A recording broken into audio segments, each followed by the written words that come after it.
and start at quarterback. Steven. Yeah, Russell Wilson is by far my favorite play on this slate going against the Minnesota Vikings. We just saw what Kyler Murray did to this secondary. If you didn't see what he did to the secondary, I'll try to give you a visual.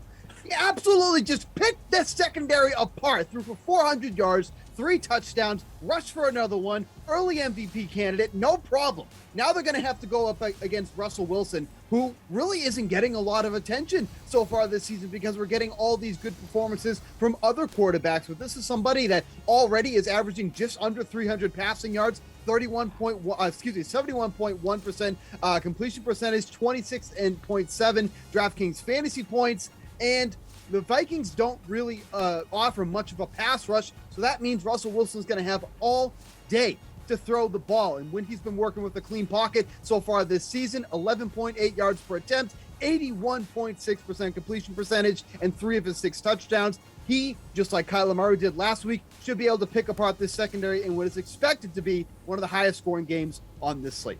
Damn, Geoff. Steve is so high on Russell Wilson. Who are you high on? I mean, I love Russell Wilson, so I'm completely fine with that call. Look, realistically, I think we have about 5 or 6 quarterbacks this week who just look like they're going to be off the charts. It's going to be hard to pick between these guys.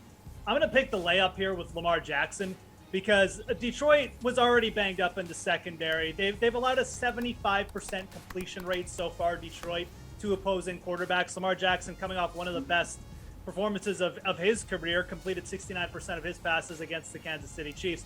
And he's running more than he has in the past. He's averaged 14 rush attempts per game so far in 2021. It's a small sample size, but I don't really expect that to go down because of the running back situation with Baltimore. So all things considered, yeah, some people might say, okay, I'm scared here because they're such big underdogs. They're just going to get up and do nothing. That's not really what Baltimore does. They just keep running the ball, and Lamar is basically one of their main running backs. So I think the potential here for just a monster game, we're talking like almost the double bonus, is definitely on the table. And I think at under 8K, Lamar Jackson probably grades out as the favorite for me.